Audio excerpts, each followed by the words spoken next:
Hey, I'm Kristen Ishihara, the mayor of the city of Longview, and this continues the city's series highlighting our partners. They're addressing homelessness in Longview and celebrating the work that they do and how they help our community. I'm here today with the CEO, Hollie Bruce of the Women's Center of East Texas, and we're so glad to be here to learn. Thank you for having me. Yeah, let's start with just what is the Women's Center? Tell us what we need to know. Sure. So the Women's Center of East Texas is a nonprofit. We serve survivors of domestic violence, sexual assault, and trafficking. Oh, gosh. Yes, in 6 counties. Oh, wow. So that's awesome. Large area. Yeah. How long have you been here? I have been here for 4 years, just over 4 years. Okay. And tell me more about how you house individuals, because, of course, you know, our series is on homelessness. So how does domestic violence play into homelessness? Sure. So approximately 60% of women who are homeless state that the primary reason for their homelessness is domestic violence. Oh, my gosh. So a lot of times those women have children who are accompanying them, and they can come and stay in our shelter. Okay. Our shelter it's in a private location. Sure. Because a lot of times abusers may be looking for that survivor. Yeah. But so in the realm of homelessness, our shelter really plays a big part in serving that population. Wow. Yeah, absolutely. Tell me about the facility. How many people can you house? What does that look like? Sure. We can house 30 to 32 women and children. That's a pretty tight fit. Yeah. And so it depends on the configuration of how many families come in, because we don't put 2 families in one room. A family has their own room, and then we have singles rooms. Okay. And so we can house 30 comfortably. Yeah. Do you, if somebody comes to you for help, are you at capacity? Do you have space? What happens if I come and I need assistance and there's not space? We always want you to call because we have people leave, you know, at any point in time. We stay pretty full, but if someone calls us, and this does happen, and we cannot accept them because of capacity, we will work with them to find other shelters in the area, and we will work with them to make sure that they can get transported there. Okay. Tell me about the intake process. Okay. So if I were a victim of domestic abuse and I called looking for services, walk me through what happens next. Sure. So anyone can call our hotline 24 hours a day, 7 days a week, holidays. We never close our hotline, because domestic violence never stops. Yeah. So you would first call our hotline. The victim or survivor actually has to be the one to call, and that's to protect confidentiality and safety. So you will talk with a trained advocate 24/7, and they will talk you through what is going on, what is the situation, and work with you to determine what your needs are. You may need to come into shelter tonight. And so that's where we will work with local police departments and sheriff's offices to get the survivor and her children, if applicable, to police stations, where we will then have them transported to the shelter. We don't give out the address to the shelter, and so we have to rely heavily on our law enforcement to do that. Okay, that makes sense. If you don't need shelter immediately, we would schedule an appointment for you to come in to do an intake appointment to figure out what needs you do have and how we can help you. Okay, so you have services other than shelter. Yes, absolutely. Not everyone needs shelter, but they may need assistance with a domestic violence situation. So perhaps they can go safely stay with their mother temporarily, let's say. And that is more comfortable for them than going to stay in a shelter with a lot of people that they don't know. Sure. We can and will still serve them, absolutely, and they would have access to our menu of services. Yeah. How do you think most survivors of domestic violence find you? How would they locate you as a resource? Well, a lot of times if someone's looking for services, they're going to rely on the internet, right? Because that's where we look first. Sure. And a lot of people don't really want to talk about this situation with others. They may be afraid that puts their safety in jeopardy, or be ashamed, because there is a stigma to it. And so the internet, I think, is a big resource. Other people who do know about us, who are familiar with the organization and what we do for survivors, they may be confiding in them, and they could learn about us through that. So it's a number of different ways. We are always making efforts to get out in the community to ensure the community is aware, because we've all been touched or know someone who has been touched by domestic violence. And so we want to make sure everybody knows where to tell people to go. Yeah, absolutely. So if I were an individual that called you for for services, and you did have space shelter-wise, and that's what I was needing. What does that process look like? What are the requirements? What is the program like? Tell me what that looks like. Sure. So whether you need shelter or not, the requirements to get services from us are that you are a survivor of domestic violence, sexual assault, or trafficking. That could be ongoing currently, or it could have happened as a child. And the reason that is because there are some times where someone is going through abuse, let's say as a young adult, and they have no idea what to do, or they can't access services. And maybe they come out of that situation and they're not in that current abusive environment. Well, they still have all of that trauma with them. And so in order to help them through that, we would bring them into our outreach center or non-residential services. We can provide counseling and a number of other services to help them work through that trauma. A big part of our intent is to end the cycle. And in order to do that, we really have to educate on what domestic violence is, what sexual assault looks like, and so that can be passed on to children. What of the folks that are at the shelter, that's some singles, but it would be a lot of moms and children and maybe even pets? Yes, pets. So we do have a pet shelter in the back of behind our shelter. It's a major barrier for people to flee a domestic violence situation if they have an animal. That animal most likely provides a lot of support to them. And so we are one of a very small percentage of domestic violence shelters that actually has a small animal kennel. And we have seen dogs, cats, a lizard, a bird, you name it. Right. And so I know that my animals are a great deal of support to me. And so it's a major barrier to seeking services that we're able to eliminate. Yeah, that makes sense. So once someone is in your program, what does that look like? Is there a time frame? What services are happening? What am I doing? So we believe in being client-centered and trauma-informed.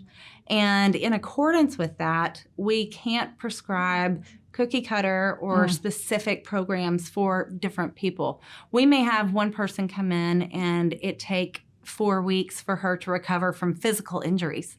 And so if we have a set length of stay, she may not be able to really accomplish much during that time other than physical healing. And then what is she going to do? She would go right back to her abuser because she has no other options. And so what our intent is to eliminate all of the barriers a person has to returning to their abuser. We want to help them find self-sufficiency so that that's not their only option. And so our program, so to speak, is tailored to every single individual. I got it. That's the evidence-based best practice. And so the length of stay could be when somebody comes and stays with us for one night and then they decide to return. That's not an uncommon instance. But somebody could stay with us for 8 months. Oh, okay. Because if they flee with nothing, and let's say they have 2 children, we have to work first to get IDs and birth certificates and shots and get the kids in school. There's a lot of things that people might necessarily realize, and those things take a lot of time. And so it would kind of start there, working towards bigger goals, like assistance with employment, finding a job, transportation. If they want to become self-sufficient, we're here to empower them to do that. And the survivor's not doing that on her own. She's doing that in partnership with support. Great. Because those life skills may not be present. And there's a real thing about a trauma bond and the desire to return to an abuser. And so, counseling plays a big part in that. But we will also help set them up in a new apartment when they are able to support it. Oh, great. But we will provide assistance up front with it. We will continue to provide assistance after they go into housing. But once again, we want to break those barriers. We want to knock them down so that they don't return to their abuser. So that means the spectrum of what we do is pretty great. Sounds like it's a lot of stuff. What is there any specific success story that you reflect on or would want to share, or just? We had a woman call a couple of years ago, and this isn't an uncommon story, really, but she had fled with her children. It was a very bad rainstorm, and she had fled with her children and was calling us from a gas station phone. And so we worked with the police department they went and got her and her children after we spoke with her on the phone. And the police actually brought her to us because we can't give out our address. We do rely heavily on law enforcement, like I said, but it took some time because of those things that I mentioned. Like we had to get one of the children in daycare and another enrolled in school in a different school district than they were enrolled in. So we had to have everything switched over. We have a youth advocate who does that, and so that is quite a bit of work. Yeah. But all of those things, helping her get established to where she can go to work. A lot of times survivors have been restricted from working and don't have access to money. These are tactics that abusers use so that the victim doesn't think that they have any options. Sure. You know, the goal is to make them believe they don't have options. Yeah. Because then they can't leave, right? Yeah. Yeah. So yeah, you can see that. Yeah. Gosh. How does the community support you? How could they support you better? What does that look like? Sure. We are supported by the community through our drives that we do. We have a few a year. Right now we have a Stock the Shelves drive, which is to furnish our Rotary resource room. And in there, we have essentials. This is mostly for our non-residential clients because all of our residential clients, they have their essential items, basic needs furnished at the shelter.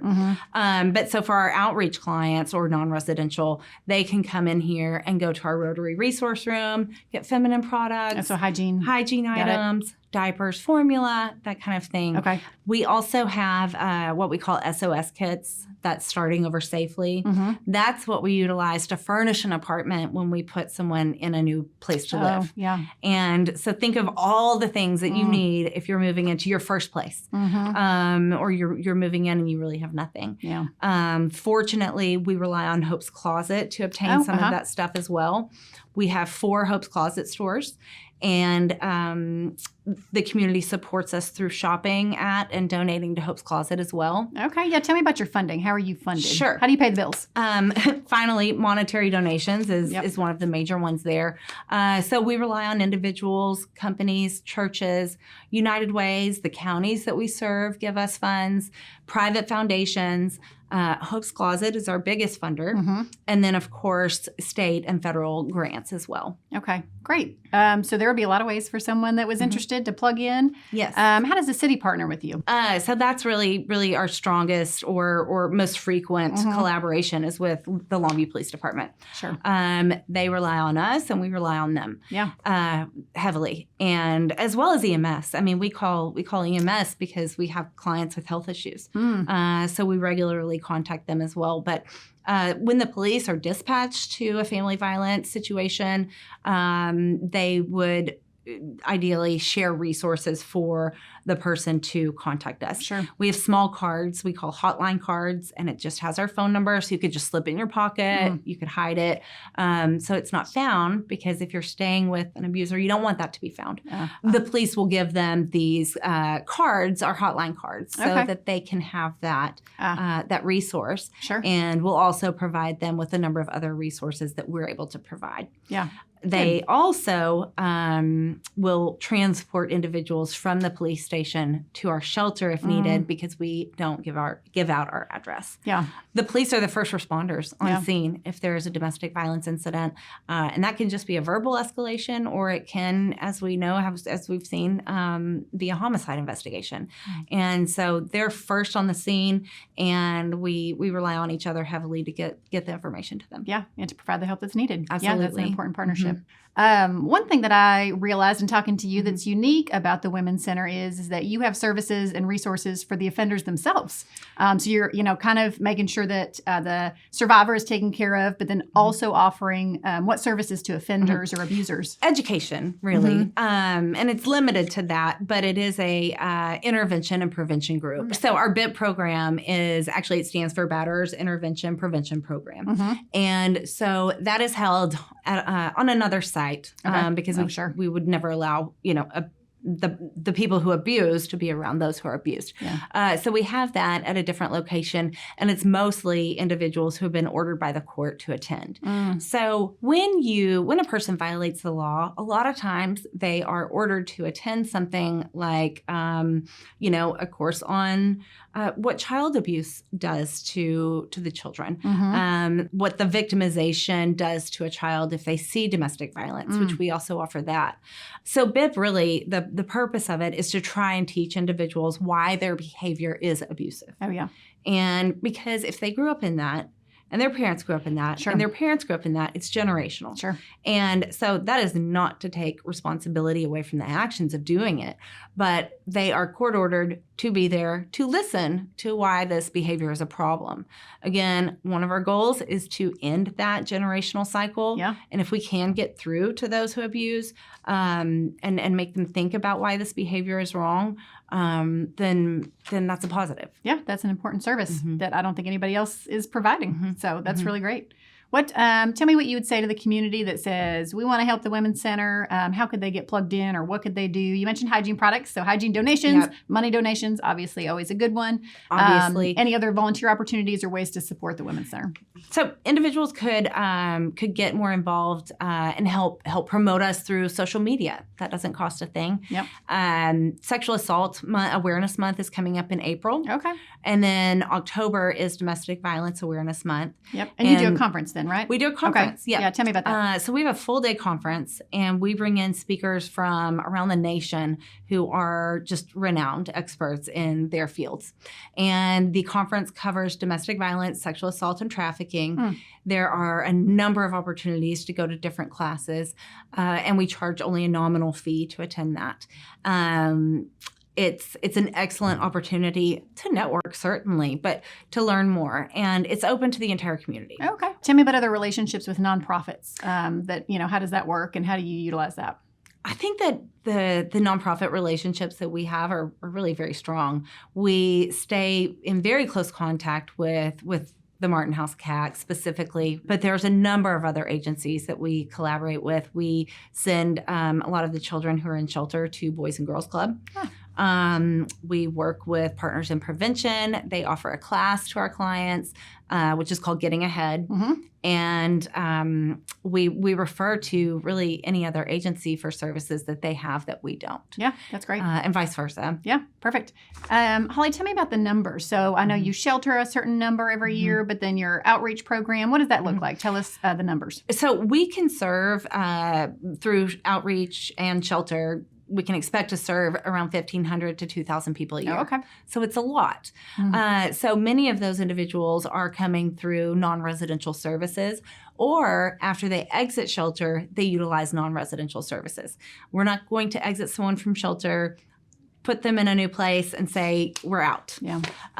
Because that would not be supportive, and more than likely, they're going to get back to an abusive situation. So they still need supportive services. And so they will continue to come to our outreach office. And that's the reason the number of services for our outreach office is so high, is because some of these are former shelter clients that were in shelter a year ago, but they're still going through counseling. Great. That trauma can take a very long time to work through, and it's different for every person. And so we continue to support survivors wherever they are in their journey. Yeah, that's great. Yeah. That's great. Hollie, tell me just a little bit more about why you chose to be involved with the Women's Center, and what's your heart for being involved in something that is a really hard topic. Well, I've worked in social service agencies as a social worker for over 15 years. So I've worked with a number of different populations, whether it be psychiatric or homelessness. And something that has always been very, very prevalent that I've seen is our domestic violence and sexual assault. But so I have a heart for that, because you can see that a lot of these issues that I was addressing at a later level in life started way earlier, the early life trauma. But the really, really difficult work that's done in this agency is done by our advocates. They are the ones who are with our clients day in and day out, hearing these horrific things and providing an incredible level of support. So I think that the the really hard work is props to them for seeing these clients through. And a continued commitment to them long term to make sure that they have what they need and the emotional health and the support, because that may be the first time they've had it. Right, absolutely. Those relationships get really strong between the client and the advocate that they're working with. And so they rely heavily on their advocates. And our advocates could have 40 clients who are relying heavily on them. So it is tough work, and you could not do it without having a true heart for these individuals who don't deserve to be victims of abuse or survivors of abuse, because no one does. Yeah. And so really seeing that as an issue that they want to work with people on and have that empathy is why we're all here. Yeah. One thing I learned when I visited the shelter with Nell was that you will accept shelter residents for a child that's been abused. And so I could come into shelter if I was the mother of a child that had been abused, but I wasn't the survivor. Right. So if you needed to remove your child from a situation, let's say in your household, absolutely you could both come in, because you can't just send the child to the shelter alone. And so, yes, absolutely, we would accept that mother and child. I hadn't really thought through that scenario before, that a child was being abused and it wasn't the parent or the mother or, the responsible party for the child, but that would be a safe haven for a child too. Right. So more often than not, the witnesser is the child. But it could be the mom and the children who come in, but it certainly could go the other way. Good. Well, thank you so much for talking to me. I appreciate you. Yeah. Thank you so much for joining us today to learn about what the Women's Center of East Texas does to serve individuals in our community. We are so grateful for the work that they do, addressing both domestic survivors and those that are dealing with homelessness. So thank you so much for learning with us today, and we'll see you next time.